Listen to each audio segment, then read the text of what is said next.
Hi guys, welcome to Sri Matrix. ఈరోజు మనం ముందు వీడియోలో చెప్పుకున్న టాలీలో లెడ్జర్ ప్రిపరేషన్ ఎలా చేసాము అనేది, ఆ లెడ్జర్ చేసిన ప్రిపరేషన్ ఏదైతుందో అందులో చిన్న మిస్టేక్స్ ఉంటే ఎలా అప్డేట్ చేయాలి, లేదంటే ఒక లెడ్జర్ ఆల్రెడీ ఎంట్రీ చేసాం దాన్ని ఎలా డిలీట్ చేయాలి అనేది ఈ వీడియోలో చూడబోతున్నాం. అంటే లెడ్జర్ ప్రిపరేషన్ ముందు వీడియోలో చూస్తే ఆ ప్రిపేర్ చేసిన లెడ్జర్లో మిస్టేక్స్ ఉంటే ఎలా అప్డేట్ చేయాలి, డిలీట్ చేయాలి అనేది ఈ వీడియోలో చూడబోతున్నాం. ఓకే, ఇక ఆ వీడియోలోకి వెళ్ళే ముందు మొదటిసారిగా మనల్ని మీరు చూస్తున్నట్టయితే మన ఛానల్ సబ్స్క్రైబ్ చేసుకోండి. అలాగే వీడియోలో కంటెంట్ ఉంది అనుకుంటే అప్పుడు లైక్ చేయండి, షేర్ చేయండి. ఇక వీడియోలోకి వెళ్దాం. సో ఇక్కడ మనం ముందుగా టాలీ ఓపెన్ చేసుకుందాం. So Tally software Tally ERP9 click చేయగానే టాలీ సాఫ్ట్వేర్ ఓపెన్ కావడం జరుగుతుంది. సో ఓపెన్ అయిన తర్వాత మన కంపెనీ సెలెక్షన్ ఎలా చేయాలి, కంపెనీ క్రియేట్ ఎలా చేయాలి, కంపెనీ డిలీట్ ఎలా చేయాలి, మాడిఫై ఎలా చేయాలి అనేది ముందు వీడియోలో చూసాం. సో చూడకపోతే డిస్క్రిప్షన్లో ఆ వీడియో లింక్స్ ఇస్తాను, సో వెళ్ళి చూడండి. ఓకేనా? సో ఎందుకంటే ముందు వీడియో చూడకుండా ఈ డైరెక్ట్ వీడియో చూస్తే ఎలా అర్థం కాదు. సో అలాగే ఈ టాలీ క్లాస్ ఏవైతే ఎక్కడ స్కిప్ చేయకుండా కంటిన్యూగా చూడండి. సో స్కిప్ చేయడం వల్ల సమ్ ఆప్షన్స్ అనేవి అక్కడ మిస్ అవుతుంటాయి. ఏంటంటే టాలీ అనేది కంప్లీట్ కీస్ మీద డిపెండ్ అవుతుంది కాబట్టి, సో ఆ కీస్ అనేటివి మిస్ అయితే మీకు ముందు ఏం చేసామనేది అర్థం కాదు. కాబట్టి సో స్కిప్ చేయకుండా కంటిన్యూగా లాస్ట్ వరకు చూడండి. ఓకే, సో ఇప్పుడు నేను సో ఈ ఎలా ఓపెన్ చేయాలి, ఏ విధంగా ప్రాసెస్ చేయాలనేది ముందు వీడియోలో చేశాను. సో ఎవరైనా చూడకపోతే ఆ వీడియో చూడండి. ఓకే, ఇప్పుడు నేను వర్క్ ఇన్ ఎడ్యుకేషనల్ మోడ్లోకి వెళ్తున్నాను. కీబోర్డ్ మీద W ప్రెస్ చేశాను, సెలెక్ట్ అయిపోయింది. సో ఎంటర్ ప్రెస్ చేశాను, ఓపెన్ అయింది. సో ఇప్పుడు ఆల్రెడీ ప్రీవియస్ వీడియోలో ఒక కంపెనీని నేను క్రియేట్ చేశాను, Sri Matrix computer academy something. So దాన్ని ఎలా ఇప్పుడు సెలెక్ట్ చేయాలి అంటే ప్రీవియస్లోనే ఓపెన్ చేసిన ఏదైతే కంపెనీ ఉందో దాన్ని ఇప్పుడు ఎలా ఓపెన్ చేయాలి, సెలెక్ట్ చేసుకోవాలి అనేది ఇవి ఇప్పుడు చూద్దాం. సో ఇప్పుడు అకౌంట్ ఇన్ఫో ఉంది కదా, సో అకౌంట్ ఇన్ఫోకి వెళ్ళే ముందు అంటే గేట్వే ఆఫ్ టాలీకి వెళ్ళే ముందు సో ఇక్కడ కంపెనీని సెలెక్ట్ చేసుకోవాలి కాబట్టి so Alt F1 Alt F3 ఈ రెండిట్లలో ఏదైనా యూజ్ చేసుకోవచ్చు. Alt F1 ద్వారా సెలెక్ట్ చేసుకోవచ్చు, Alt F3 ద్వారా కూడా సెలెక్ట్ చేసుకోవచ్చు. ఇప్పుడు నేను Alt F3 ప్రెస్ చేస్తున్నాను. Alt F3లో ఫస్ట్ సెలెక్ట్ ఆప్షన్ ఉంటుంది, సెలెక్ట్ కంపెనీ అని. సో సెలెక్ట్ కంపెనీలో ఎస్ ప్రెస్ చేస్తున్నాను కీబోర్డ్ మీద, కంపెనీ అనేది లిస్ట్ పెడుతుంది. సో ఇందులో నాకు సో ఏ కంపెనీ కావాలని ఇక్కడ ప్రొవైడ్ చేస్తున్నా, శ్రీ మ్యాట్రిక్స్ అని SR అని కొట్టగానే వస్తుంది. ఇక్కడ నెంబర్ ఆఫ్ కంపెనీస్ అనేవి ఆల్రెడీ ప్రిపేర్ చేసినవి ఉన్నాయి. సో డిఫరెంట్ కంపెనీస్ అనేవి ఇక్కడ ప్రొవైడ్ చేయడం జరుగుతుంది, చూడండి. ఓకేనా? సో ఇందులో నేను శ్రీ మ్యాట్రిక్స్ అని టైప్ చేశాను. సో టైప్ చేసి సో ఆ కంపెనీని ఎంటర్ కొట్టి సెలెక్ట్ చేశాను. చూశారు కదా? సో ఇక్కడ మనం అబ్జర్వ్ చేయొచ్చు సో కంపెనీ పేరు ఏంటని. ఓకేనా? సో కంపెనీ కరెంట్ పీరియడ్ ఏంటిది అని. ఓకేనా? సో ఈ విధంగా మనం ఇక్కడ అబ్జర్వ్ చేయొచ్చు. అర్థమైందిగా? కంపెనీ ఇప్పుడు సెలెక్ట్ చేశాను. సో ఎస్కేప్ కొట్టి ఇప్పుడు ఆ కంపెనీలో ప్రిపేర్ చేసిన లెడ్జర్స్ని ఎట్లా మాడిఫై చేయాలి అన్నప్పుడు సో లెడ్జర్ ప్రిపరేషన్ ఎలా చేయాలి అనేది సో అది కూడా ముందు వీడియోలో చేశాను. ఎవరైనా చూడకపోతే ఆ వీడియో కూడా డిస్క్రిప్షన్లో ఉంటుంది, ఓపెన్ చేసి చూడండి. సో అది చూసిన తర్వాతనే చూడండి, లేదంటే అర్థం కాదు. ఓకే, ఇప్పుడు లెడ్జర్ ప్రిపరేషన్ కోసం ఏం చేస్తాను, అకౌంట్ ఇన్ఫోకి వెళ్ళండి. అకౌంట్ ఇన్ఫో కోసం నేను కీబోర్డ్ మీద ఏ ప్రెస్ చేశాను. సో ఏ ప్రెస్ చేసిన తర్వాత ఇలా లెడ్జర్స్ కాబట్టి సో లెడ్జర్స్ కోసం L ప్రెస్ చేయండి, కీబోర్డ్ మీద L ప్రెస్ చేయండి. L ప్రెస్ చేయండి, ఇలా సింగిల్ మల్టిపుల్ అని ఉంది. ఈ సింగిల్ మల్టిపుల్ ఏంటి అని కూడా వీడియోలో ఎక్స్ప్లెయిన్ చేసాను, చూడండి. సో ఇప్పుడు నేను మల్టిపుల్లో ఉన్న ఆల్టర్లోకి వెళ్తున్నాను. ఆల్టర్లోకి వెళ్ళడానికి T క్లిక్ చేస్తున్నాను. ఓకే, చూడండి. సో ఆల్టర్లోకి వెళ్ళడానికి T క్లిక్ చేస్తున్నాను. సో T ప్రెస్ చేయడం వల్ల ఆల్టర్లోకి వెళ్తాం. R ప్రెస్ చేయడంలో కొత్త క్రియేట్ చేయడానికి వెళ్తాం. మనం ఆల్రెడీ ప్రిపేర్ చేసిన లెడ్జర్ని మాడిఫై చేయడం కాబట్టి ఆల్టర్లోకి వెళ్తాం. ఒకవేళ డిస్ప్లే అంటే ఏంటిది అనుకున్నప్పుడు I ప్రెస్ చేయడం వల్ల సో లెడ్జర్స్ ఏమేమి ప్రిపేర్ చేసాం అనేది ఇక్కడ చూపిస్తుంది. కంప్లీట్ లెడ్జర్స్ అనేది ఇక్కడ చూపిస్తుంది. చూశారు కదా? సో ఇక్కడ చూసుకున్నట్టయితే సో మీకు మన లెడ్జర్లో ఓకే ముందు వీడియో చూడండి, ఇక్కడ అర్థమవుతుంది. సో మన లెడ్జర్లో ప్రిపేర్ చేసినప్పుడు ఇక్కడ క్యాష్ అనేది మనం ఇవ్వలేదు. అలాగే సో కిందికి వస్తే ఇక్కడ ప్రాఫిట్ అండ్ లాస్ అనేది కూడా ఒకటి ఉంది, చూడండి. సో ప్రాఫిట్ అండ్ లాస్ స్టార్టింగ్లో ఉన్న క్యాష్, ఈ రెండు లెడ్జర్స్ అనేది నేను లెడ్జర్ ప్రిపరేషన్ చేసే టైంలో నేను ఎంటర్ అనేది చేయలేదు.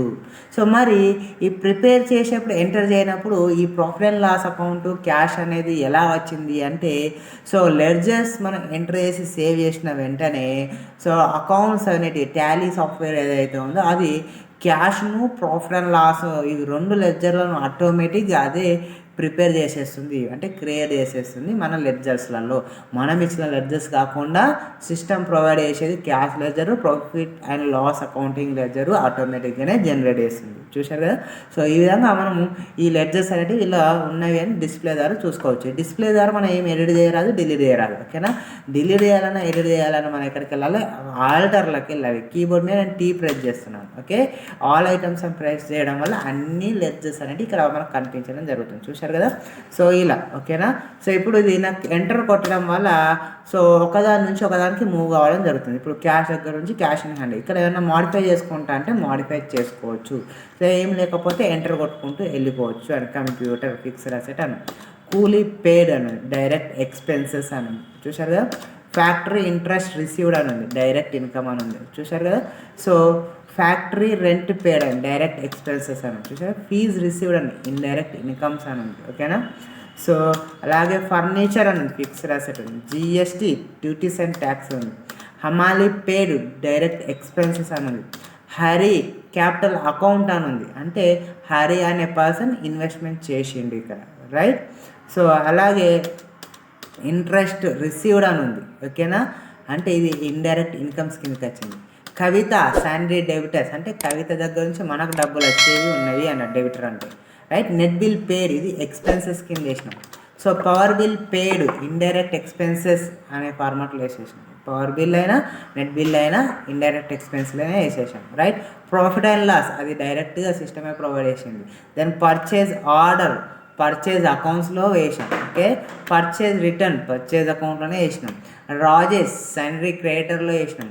రాము క్యాపిటల్ అకౌంట్లో వేసినాం. చూడండి, ఇక్కడ హరి ఇక్కడ రాము ఇద్దరు క్యాపిటల్ అకౌంట్లో వేసినాం, అంటే ఇద్దరు ఇన్వెస్టర్లు ఉన్నారు అని.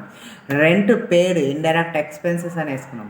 సేల్స్ ఆర్డర్ సేల్స్ అకౌంట్ అని వేసుకున్నాం. సేల్స్ రిటర్న్ సేల్స్ అకౌంట్లో వేసాం. చూశారు కదా. ఈ విధంగా ఆల్రెడీ లెడ్జర్స్ అనేది ప్రిపేర్ చేసాం. ఇక్కడ నేను ఏం చేస్తున్నా అంటే పైకి వెళ్తున్నా, హరి అనే నేమ్ ఏదైతే ఉందో నాకు ఎడిట్ చేస్తున్నా. ఓకే, హరి కాకుండా హరిప్రసాద్ రావ్ అని ఎడిట్ చేస్తాను. చూసారా, ఎంటర్ కొడితే ఆటోమేటిక్గా ఎడిట్ అవుతుంది. అలాగే కింద రాము కాకుండా సో నాకు రామారావు అని ఎడిట్ చేస్తాను. చూసారు కదా. సో ఇలా లెడ్జర్ నేమ్ అనేది చేంజ్ చేసే ఛాయిస్ అనేది ఉంటుంది. క్లియర్ కదా. అలాగే ఇక్కడ నాకు పర్చేజ్ ఆర్డర్ వచ్చినప్పుడు పర్చేజ్ లెడ్జర్ ఉండాలి, సేల్స్ ఆర్డర్ వచ్చినప్పుడు సేల్స్ లెడ్జర్ ఉండాలి. అవి రెండు లేవు కాబట్టి ఇప్పుడు కొత్తగా ఎంటర్ చేస్తున్నాం. So purchase accounts. ఓకేనా. సేల్స్ అకౌంట్, ఇవి ఏంటి కానీ ఇంకా ముందుకెళ్ళినప్పుడు ఇంకా లెడ్జర్స్ గురించి బాగా డీటెయిల్గా వస్తాయి. సో ఇవి నేను ఇక్కడ ప్రాసెస్ చేసిన. పర్చేజ్ న్యూగా తీసుకున్నాను. చూసారుగా. అంటే ఆర్డర్ పెట్టినప్పుడు మనము పర్చేజ్ ఆర్డర్ అంటే మనం కొనడానికి ఆర్డర్ పెట్టడం, అవి మనకు రిసీవ్ అయినప్పుడు మాత్రం పర్చేజ్లో తీసుకోవడం అన్నట్టు. అంటే మనకు రిసీవ్ అయినని తెలవడానికి పర్చేజ్ అన్నట్టు. పర్చేజ్ ఆర్డర్ అంటే మనం ఆర్డర్ పెట్టినమని తెలవడానికి, పర్చేజ్ అంటే మనం రిసీవ్ చేసుకున్నామని తెలవడానికి. ఏమన్నా డ్యామేజ్ ఉంటే రిటర్న్ అంటే పర్చేజ్ రిటర్న్ చేసేదానికి పర్చేజ్ రిటర్న్ యూజ్ చేస్తాం. సేల్స్ ఆర్డర్ కూడా అట్లా ఆర్డర్ తీసుకున్నామని తెలవడానికి సేల్స్ ఆర్డర్ యూజ్ చేస్తాం. మనం ఆల్రెడీ డెలివరీ చేసినామని తెలవడం కోసం సేల్స్ యూజ్ చేస్తాం. ఐటమ్ మనకు రిటర్న్ వచ్చిందని తెలవడానికి సేల్స్ రిటర్న్ అనేది యూజ్ చేస్తాం. ఇలా మూడు, purchase order, purchase return use చేస్తాం, sales order, sales return use చేస్తాం. ఓకేనా. కొత్త లెడ్జర్ ఇలా ఎంట్రీ చేస్తాం. సో లెడ్జర్ నేమ్ అనేది సో ఎంటర్ చేసుకున్నాం. ఒకవేళ లెడ్జర్ని చేంజ్ చేయాలనుకుంటే ఎలా అనుకున్నప్పుడు సో ఇప్పుడు నాకు ప్రాసెస్ ఏం చేస్తున్నా. ఓకే. సో ఫ్యాక్టరీ రెంట్ పేడ్ అని ఉంది. చూసారు కదా. ఇక్కడ ఫ్యాక్టరీ రెంట్ ఏదైతే ఉందో ఈ ఫ్యాక్టరీ రెంట్ పేడ్ ఫ్యాక్టరీని డిలీట్ చేస్తాను. ఓకేనా. డిలీట్ చేసి సో ఫ్యాక్టరీ రెంట్ రిసీవ్డ్ అనే పెడతాను. ఫ్యాక్టరీ రెంట్ రిసీవ్డ్ అని పెడుతున్నాను. ఓకేనా. రెంట్ రిసీవ్డ్ అని పెట్టాను. రైట్. ఇక్కడ లెడ్జర్ వచ్చేసరికి ఏమవుతుంది, డైరెక్ట్ ఇన్కమ్ అవుతుంది. డైరెక్ట్ ఇన్కమ్స్కి వచ్చిందా లేదా. సో ఇలా లెడ్జర్ను చేయడం అనేది ఉంటుంది. Okay, clear. అలాగే ఇక్కడ నాకు సో కవిత ఏదైతే ఉందో కవిత నేను డిలీట్ చేయాలనుకున్నప్పుడు సింపుల్ ఏం లేదండి. సో కీబోర్డ్ మీద డిలీట్ బ్యాక్ స్పేస్ ద్వారా డిలీట్ అయ్యండి, ఎంటర్ కొట్టండి, అయిపోయింది కదా. సో ఆటోమేటిక్గా ఆ లెడ్జర్ అనేది డిలీట్ కావడం జరుగుతుంది. సో అలాగే డిలీట్ అయిన తర్వాత మనం లాస్ట్ వరకు వచ్చి సేవ్ చేయాలి. సేవ్ చేయకపోతే సో ఇలా ఎంటర్ కొట్టుకుంటూ వచ్చి లాస్ట్ కంట్రోల్ ఏ కొట్టచ్చు. చూడండి నేను ఎంటర్ కొట్టాను, లాస్ట్కి ఇక్కడ యాక్సెప్ట్ అని వచ్చింది కదా, ఎస్ కొడితే మనకు ఆటోమేటిక్గా సేవ్ అవుతుంది. లేదంటే కీబోర్డ్ మీద కంట్రోల్ ఏ ప్రెస్ చేసినా కూడా ఆటోమేటిక్గా సేవ్ అవుతుంది. సో ఈ సేవ్ అనే ఆప్షన్ యూజ్ చేయకపోతే, యాక్సెప్ట్ కానీ సేవ్ కానీ చేయకపోతే మనం ఇప్పుడు చేంజ్ చేసిన లెడ్జర్స్ కానీ, మాడిఫికేషన్ చేసిన లెడ్జర్ కానీ, డిలీట్ చేసిన లెడ్జర్స్ కానీ ఏవి మాడిఫై కాకుండా ఓల్డ్ ఫార్మాట్లో అంటే ముందు ప్రిపేర్ చేసిన లెడ్జర్స్ అనేవి అలాగే ఉండిపోతాయి. కాబట్టి మనం సేవ్ చేయాలి. చూడండి సేవ్ చేసినా కదా, సో సేవ్ చేశాను. సో క్లియర్ అయిపోయింది. నేను మళ్ళీ ఒకసారి బ్యాక్ వచ్చేసాను. సో లెడ్జర్స్లోకి వెళ్తున్నాను, రైట్. సో ఇప్పుడు ఆల్టర్లోకి వెళ్తున్నాను. సో ఆల్టర్లోకి వెళ్తున్నాను, రైట్. సో ఆల్ ఐటమ్స్కి వెళ్ళాను. చూసారా, ఇప్పుడు మనం ఇక్కడ చూద్దాం. సో ఎక్కడెక్కడ చేంజ్ చేసాము, ఫ్యాక్టరీ రెంట్ అనేది ఫ్యాక్టరీ రిసీవ్డ్ పెట్టాను. చూడండి ఇన్కమ్స్, ఓకేనా. అలాగే హరిప్రసాద్ రావు, హరిప్రసాద్ రావు పెట్టినాం, ఓకే చేంజ్ అయ్యింది, ఓకేనా. సో అలాగే కిందికి వద్దాం. కిందికి వచ్చేసాక ఇక్కడ మనకు పర్చేజ్ ఉంది, పర్చేజ్ ఫార్మాట్ కూడా వచ్చేసింది, ఓకేనా. క్లియరా. సో ఈ విధంగా మనం యూజ్ చేస్తున్నాం. ఇప్పుడు మనకు కవిత అనే లెడ్జర్కి వద్దాం. కవిత అనేది చూడండి ఇక్కడ, సో లెడ్జర్ అనేది ప్రొవైడ్ చేసాం కదా. సో కవిత నేను డిలీట్ చేస్తున్నాను. చూడండి enter it, so delete it, ఓకేనా. కంట్రోల్ ఏ ప్రెస్ చేశాను, సేవ్ చేసాను కదా. మళ్ళీ ఆల్ ఐటమ్స్ కొట్టాను, కవిత డిలీట్ అయిందా చూడండి. లెడ్జర్ అనేది ఇక్కడ డిలీట్ అనేది కాలేదు. సో ఆల్ట్ డి కొడతాను, చూడండి అయిందా లేదు కదా. సో ఒక్కసారి ఇప్పుడు నేను డిస్ప్లేలోకి వెళ్తాను, డిస్ప్లేలోకి వెళ్ళాను. So right all items press చేశాను. ఇప్పుడు నేను ఇక్కడ కవిత దగ్గరికి వచ్చాను. ఆల్రెడీ కొట్టకపోతున్నా పోవట్లేదు, డిలీట్ కొట్టినా డిస్ప్లేలో కూడా ప్రాసెస్ ఏం కావట్లేదు, రైట్. మళ్ళీ సింగిల్లోకి వెళ్తాను, సింగిల్ ఆల్టర్లోకి వెళ్తున్నాను. ఇక్కడ కవిత ఎక్కడ అవుతుందో చూడండి. సో కవిత దగ్గరికి వెళ్ళాను. కవిత సింగిల్ లెడ్జర్లో ఓపెన్ చేసి ఇక్కడ ఆల్ట్ డి ప్రెస్ చేసేయండి. అప్పుడు డిలీట్ అనే ఆప్షన్ వస్తుంది చూడండి. ఎస్ కొట్టండి. ఎస్ కొట్టినప్పుడు మనకి ఇక్కడ ఆ కవిత అనే లెడ్జర్ అనేది డిలీట్ కావడం జరుగుతుంది. చూడండి ఆల్టర్లోకి వెళ్తాను లేదా డిస్ప్లేలోకి వెళ్తాను. చూడండి ఇప్పుడు మనకి ఇక్కడ ఆల్ ఐటమ్స్ కవిత అనే లెడ్జర్ లేదు చూసారా. అంటే మల్టిపుల్ లెడ్జర్స్లో కనుక మనం డిలీట్ చేస్తామంటే డిలీట్ కాదు. సో ఆల్ ఐటమ్స్కి వెళ్ళి ఇప్పుడు నేను ఇక్కడ ఏది ఫర్నిచర్ ఉంది కదా. సో సో డిలీట్ చేస్తా అంటే నాకు డిలీట్ కాదు, డిస్ప్లేలో ఉన్న. ఇప్పుడు ఆల్టర్లోకి వెళ్తున్నా, ఆల్ ఐటమ్స్కి వెళ్ళినా. సో ఇక్కడ ఫర్నిచర్ అనేది ఉంది, నేను డిలీట్ చేస్తాను చూడండి. సో ఫర్నిచర్ అనేది డిలీట్ చేశాను. సో ఎంటర్ కొట్టాను, సేవ్ చేశాను, ఓకేనా. ఇప్పుడు మళ్ళీ డిస్ప్లేలోకి వచ్చి చూద్దాం. So all items, so furniture అలా ఉంది చూశారు కదా. సో డిలీట్ అనేది మల్టిపుల్ లెడ్జర్ నుంచి చేస్తా అంటే కాదు. కాబట్టి సింగిల్లోకి వెళ్ళండి, సింగిల్లో ఉన్న ఆల్టర్లోకి వెళ్ళండి. సో ఆల్టర్లో మనకు కావాల్సిన లెడ్జర్ ఏదైతుందో అది సెలెక్ట్ చేయండి. సో సెలెక్ట్ చేసిన తర్వాత ఇక్కడ ఆల్రెడీ మీకు డి అనే ఆప్షన్ ఉంటుంది ఆల్రెడీ. సో ఇక్కడ డి అని క్లిక్ చేయొచ్చు చూడండి, ఓకే. లేదు అంటే కీబోర్డ్ మీద ఆల్ట్ డిని ప్రెస్ చేసినా కూడా మనకు డిలీట్ ఆప్షన్ వస్తుంది. డైరెక్ట్ ఎంటర్ కొట్టండి, డిలీట్ అవ్వడం జరుగుతుంది చూడండి. ఇప్పుడు మనకు డిస్ప్లేలోకి వెళ్దాం. సో డిస్ప్లేలో అక్కడ చూసినా ఇక్కడ చూసినా ఒకటి ఆల్ ఐటమ్స్ ప్రెస్ చేయండి. సో ఇక్కడ మనకు ఫర్నిచర్ అనేది లెడ్జర్ లేదు, కవిత లెడ్జరు ఫర్నిచర్ లెడ్జర్ రెండు డిలీట్ చేయడం జరిగింది, ఓకేనా. సో ఈ విధంగా ఒక లెడ్జర్లో ఉన్న డీటెయిల్స్ ఏవైతేనే ఎలా మాడిఫై చేయాలి, ఎలా డిలీట్ చేయాలనేది ఈ వీడియోలో చూసాం. ఈ వీడియో మీకు నచ్చింది అనుకుంటున్నాను. ఈ వీడియోలో కంటెంట్ ఉంటే ఈ వీడియోని లైక్ చేయండి, అలాగే షేర్ చేయండి. మన ఛానల్ని మొదటిసారిగా చూస్తున్నట్టయితే మన ఛానల్ను సబ్స్క్రైబ్ చేసుకోండి.